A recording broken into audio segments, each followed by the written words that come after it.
से महान काव्य की रचना की। ठीक है। हिंदी की कृष्ण भक्ति शाखा के कवियों में सूरदास का नाम सर्वोपरि माना जाता है। सर्वोपरि मतलब सबसे ऊंचा माना जाता है। सूरदास का जन्म सन 1478 में मथुरा के निकट रुणुकता या रेणुका क्षेत्र में माना जाता है। सूरदास ने अपनी रचनाओं में कृष्ण की विविध लीलाओं का वर्णन किया है। मतलब कृष्ण जी का वात्सल्य रूप, मतलब बाल्य रूप, किशोरावस्था और उनके कर्म क्षेत्र के बारे में वो भी उन्होंने जो है अच्छी तरीके से बताया है। सूरदास ने ब्रज प्रचलित भाषा का, जो ब्रज भाषा है, ब्रज में बोले जाने वाली भाषा का प्रयोग किया हुआ है। तो कॉमनली वो जो लिखते हैं वो ब्रज भाषा में लिखते हैं। तो ब्रज भाषा के जो सूरदास के पद को समझेंगे और उसके अंदर क्या है वो देखेंगे। पद: जसोदा हरि पालने झुलाबे, लहराबे दुलराबे, मल्हाबे जोई सोई कुछ गाबे। मतलब कृष्ण अब छोटे हैं। छोटे समय में कृष्ण का बाल्यावस्था, जैसे कि एक माँ एक पुत्र को, यशोदा माता पुत्र को क्या कर रहे हैं कि पालने में झुला रहे हैं, जो छोटे लड़के को पालने में झुलाते हैं और उसका जो है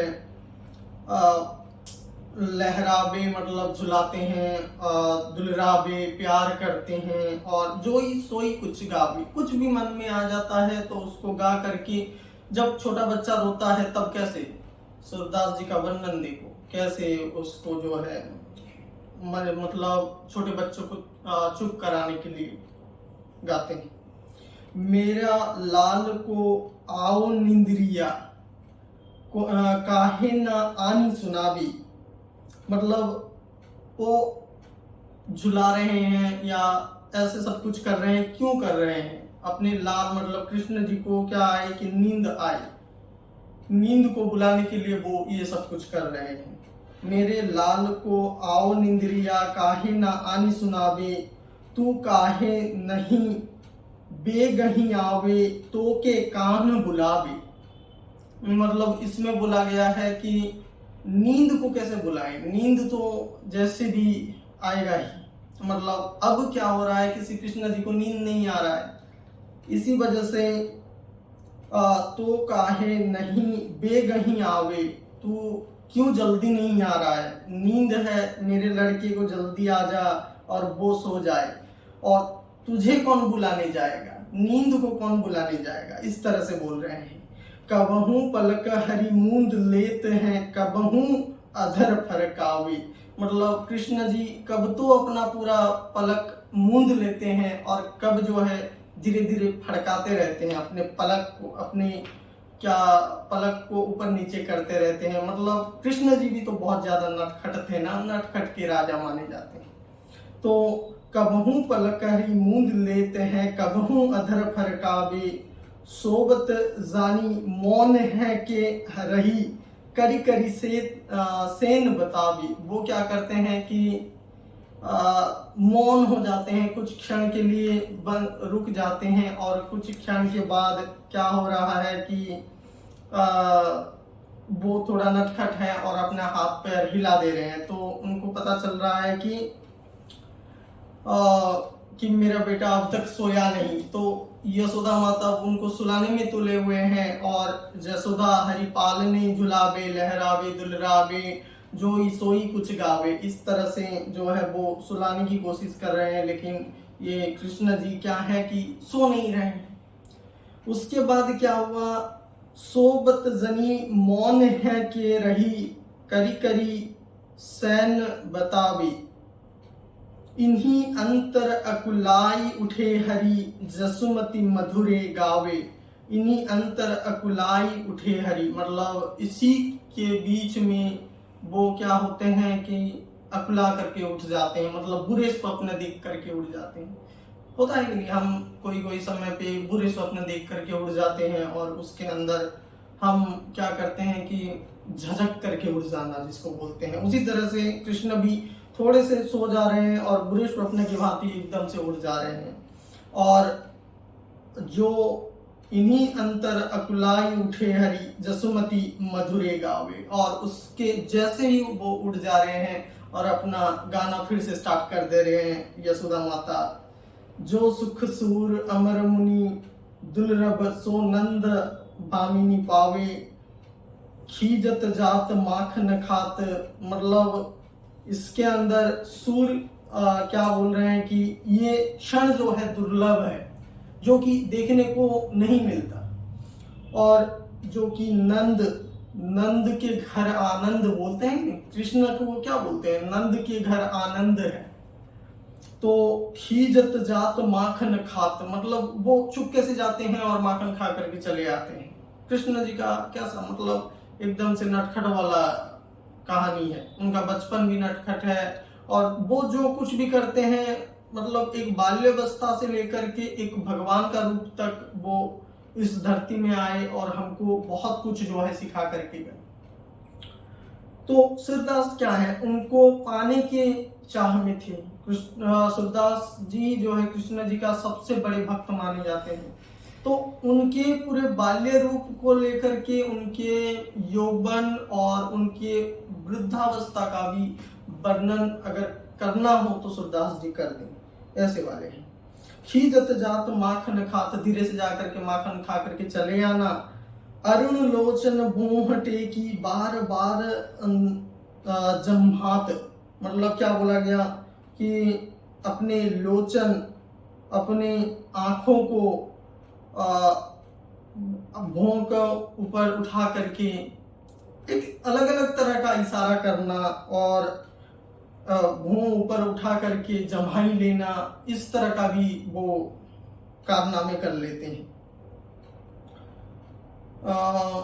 कबहू रुनझुन चलत घुटरन धूर धूसर गात, मतलब वो चलने का वर्णन देखो कृष्ण जी का, चलते हैं कैसे, मतलब रुनक झुनक बाजत है मोरी पांझरिया, मतलब जो ये छोटे छोटे कदम से वो क्या कर रहे हैं कि रुनझुन चाल चल रहे हैं, धीरे धीरे अपने कदम को आगे बढ़ा रहे हैं। और जब वो मिट्टी में गिर जा रहे हैं तो उनका देह पूरा, मतलब पूरा शरीर क्या हो रहा है, धुलधूसर हो जा रहा है। तो धुलधूसर गात, गात मतलब शरीर। कबहू झुक के अलग खींचत नैन जल भर आत, मतलब गिर जाने के बाद कोई बच्चा क्या करेगा, हंसेगा क्या, रोएगा। कृष्ण जी भी मनुष्य शरीर में आए थे तो वो भी गिर जाने के बाद रो लेते थे थोड़ा। तो कबहू झुक के अलग खींचत नैन झल भर लात, मतलब ऐसे पूरी तरीके से अपने आप को प्रेजेंट करते हैं और उसके अंदर अपनी आंख से जो है अश्रु निकल आता है या अश्रु निकल आता है। कबहू तुतरे बोल बोलत कबहू बोलत तात, छोटे छोटे बच्चे कैसे होते हैं, मतलब तुतरे तुतरे करके बोलते हैं, मतलब बोलने का कौशल भी सही से नहीं आता।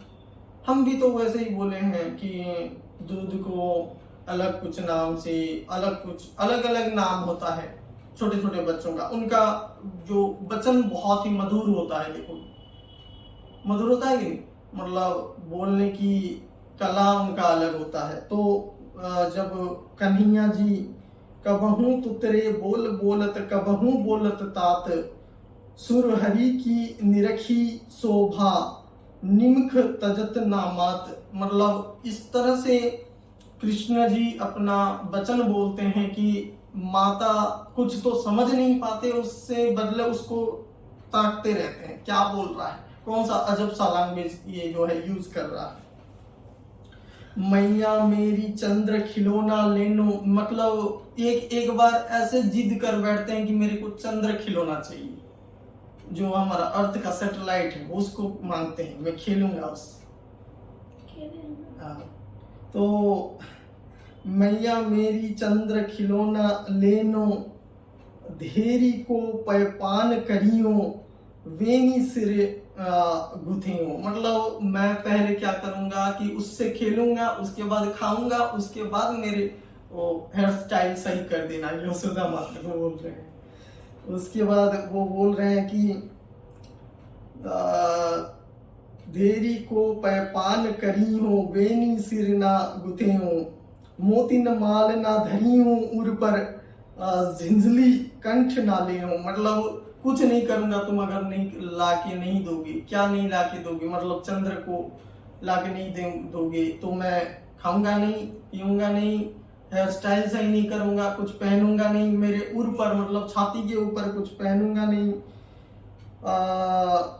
झुंगली कंठ ना ले हूं। मतलब कुछ कुछ भी जो है मैं नहीं करूंगा अभी के लिए।